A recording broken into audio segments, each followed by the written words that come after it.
Dear Mary, to answer your question from last time, I do believe that Apple is capable of creating a product that people will spend upwards of $1,000 for, just with what their brand is worth and how competitive they have been in the market. However, I will not be paying $1,000 for any sort of iPhone. On to my video topic.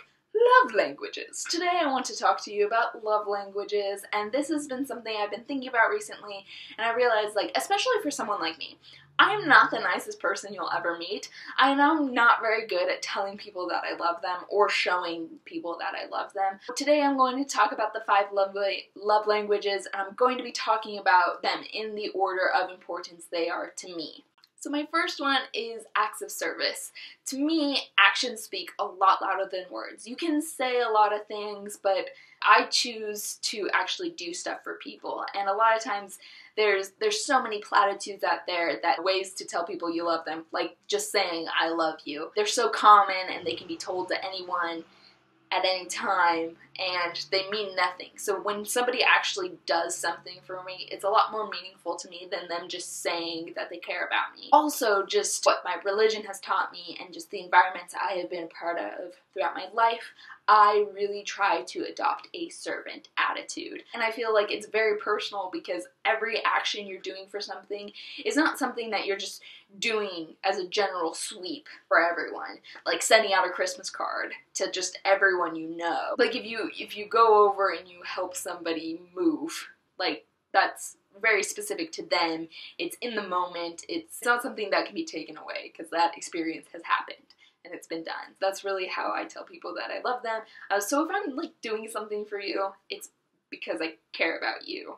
My second love language is quality time. This is why it's really hard for me to be 6 hours away from you, is because I can't spend time with you, which is why it's so important for me to cut out blocks of time for us to talk on the phone every week. Actually, carving out part of our day to spend with each other. That's something that's very important to me. And when I'm just with the people that I love, we don't necessarily have to be doing anything. I love to do things with people, but we don't necessarily have to. Just being there with people in the moment is what makes me happy. My third love language is receiving gifts. And so, actually making or buying something physical is something that's, if you can make your love into a physical object and give that to me, I will treasure it forever.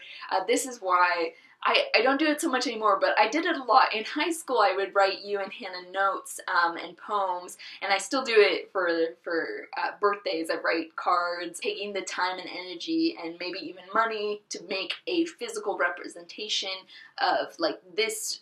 Here's something that shows you that I care about you, that's important to me. Fourth one is words of affirmation, and I think I touched on this earlier. A lot of times words don't mean a lot to me, because words are very easy. I spew words all day. There's a lot of platitudes out there that you can tell to people, and a lot of times for me, they come across empty. If you just tell me you love me, it's not going to mean a lot to me. But compliments that can often be impersonal and apply to anyone. For example, if you tell me I'm pretty, that's something you could tell every girl and it would perk her up a little bit. I also don't need people to tell me I'm pretty. Also, sometimes when people say I look good today, my parents do this. It's my parents are probably the biggest problem, is on Sundays I'll wear a dress and then they'll tell me, oh, you look really pretty today, Maddie. And I'll be like, what? Do I not look pretty every other day? And I feel like it discounts how I look every other day, and often I really don't put that much more effort into my Sunday dress than I do into every other day. The difference is I'm wearing a dress, and so I don't really want people to think I'm pretty because I'm wearing a dress. I want people to think I'm pretty because I'm smiling at them, and my happiness is making them happy, and that's why they think I'm beautiful. The words of affirmation that mean the most to me are, it turns out, in other contexts and directed towards other people, the same words would be an insult to them. When I tell people that I'm a Slytherin and they're like, that makes sense. That's a huge compliment to me. On the other side of it, I don't give compliments unless I really feel like somebody's gone above and beyond. Went past the bar. If you do as well as I expected you to do, then I'll just be like, yeah, I mean, you succeeded. You didn't supersede. Maybe that makes me a jerk, but that's That's how I am. So if I do compliment you, you should really take it as a good compliment because I definitely mean it. And my last love language is physical touch.